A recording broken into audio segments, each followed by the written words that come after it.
বৈষম্য বিরোধী ছাত্র আন্দোলন ও জাতীয় নাগরিক কমিটির যৌথ সংবাদ সম্মেলন চলছে বাংলা মোটরের কেন্দ্রীয় কার্যালয়ে। সরাসরি যাচ্ছি সেখানে।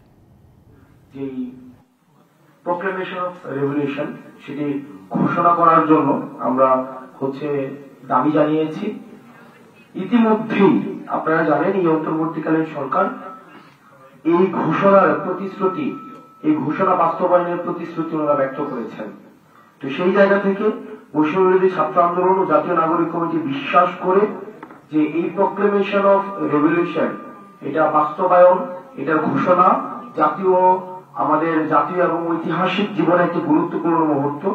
এবং এই অভ্যুত্থানে যেমন বাংলাদেশের প্রত্যেকটি অংশীজনের, বাংলাদেশের প্রত্যেক শ্রেণীর মানুষের অংশগ্রহণ ছিল, প্রান্তিক জনপদ থেকে শহর পর্যন্ত সবার অংশগ্রহণ ছিল, ঠিক একইভাবে আমরা প্রত্যাশা করি এই ঘোষণাপত্রে জনমানুষের, প্রত্যেক শ্রেণীর জনমানুষের আশা আকাঙ্ক্ষার প্রতিফলন ঘটবে।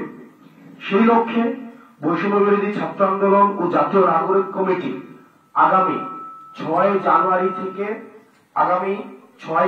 থেকে 11 জানুয়ারি পর্যন্ত দেশব্যাপী আমরা কর্মসূচি ঘোষণা করছি। এই কর্মসূচিতে আমরা দেশব্যাপী জনসংযোগ কর্মসূচি বা মানুষের কাছে যাওয়া বা আমরা কর্মসূচি ঘোষণা করছি, যেখানে আমরা মানুষের কাছে লিফলেট বিতরণ করব, আমরা সমাবেশ করব এবং বিভিন্ন মাত্রার জনসংযোগ করব। কারণ এই প্রোক্লেমেশন অফ রেভলিউশনের আশা আকাঙ্ক্ষা, মানুষের যে আশা আকাঙ্ক্ষা রয়েছে সেটি কি বিষয়ে, তারা কি দেখতে চায় এই প্রোক্লেমেশনে, সেটির প্রতিফলনের জন্য আমরা মানুষের কাছে, আমরা আমাদের জায়গা থেকে ছুটে যেতে চাই। আগামী সপ্তাহ জুড়ে দেশের প্রতিটি জেলায় এই ঘোষণাপত্রের দাবিতে কর্মসূচি পালন করা হবে। ইতিমধ্যে যেমনটি বলছিলাম, সারা দেশের সকল শিক্ষা প্রতিষ্ঠানে বৈষম্য বিরোধী ছাত্র আন্দোলন এবং প্রত্যেকটি জেলা উপজেলায় ছাত্র নাগরিক, পেশাজীবী, কৃষক, শ্রমিক ও সর্বস্তরের জনগণের মাঝে একযোগে আমরা গণসংযোগ চালাবো। সারা দেশের প্রতিটি জেলায় বৈষম্য বিরোধী ছাত্র আন্দোলন ও জাতীয় নাগরিক কমিটি যৌথভাবে এই কর্মসূচি পালন করবে। সেই সাথে আমরা আরেকটা বিষয় খুবই গুরুত্বপূর্ণ, সেটি হচ্ছে যে আমরা একই সাথে আমরা একটা বিষয় উদ্বেগের সাথে লক্ষ্য করছি যে সরকার 15 তারিখ সরকার কর্মসূচি এই প্রোক্লেমেশন অফ রেভলিউশন সবার অংশগ্রহণের ভিত্তিতে ঘোষণা করবেন এমনটি বলেছেন, প্রতিশ্রুতি দিয়েছেন। কিন্তু সরকার এখনো ঘোষণাপত্রের ব্যাপারে দৃশ্যমান কোন উদ্যোগ নেয়নি। আজকে 4 জানুয়ারি, এখনো পর্যন্ত কোন উদ্যোগ নেয়নি।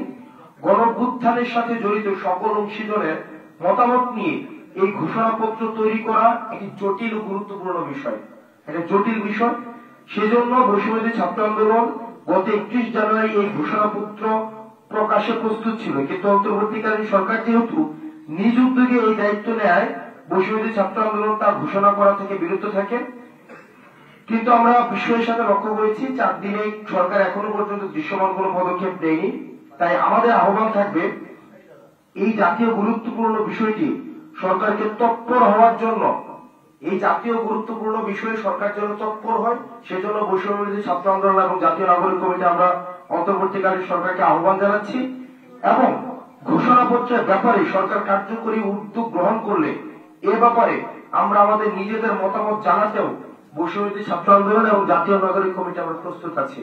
সরকার যদি মনে করে যে এই বিষয়ে আমাদের কোনো মতামত তারা জানতে চায়, সেক্ষেত্রে আমরা যে কোনো সময়, আমরা যেহেতু আপনারা ইতিমধ্যেই জানেন আমরা একটা ড্রাফট আমাদের প্রস্তুত ছিল, সেটি নয় বরং সকল অংশীজনের মতামতের ভিত্তিতে যেই ড্রাফটটি করা হয়েছে, পরবর্তীতে রিফাইন্ড ভার্সন সরকার যদি আহ্বান করে, সেক্ষেত্রে আমরা সেটি দেখাতে প্রস্তুত রয়েছে। অর্থাৎ আমাদের বসুন্ধরা টিস্যুতে ছাড়ের ছড়াছড়ি। বসুন্ধরা টিস্যু নিয়ে এলো নিশ্চিত ছাড়।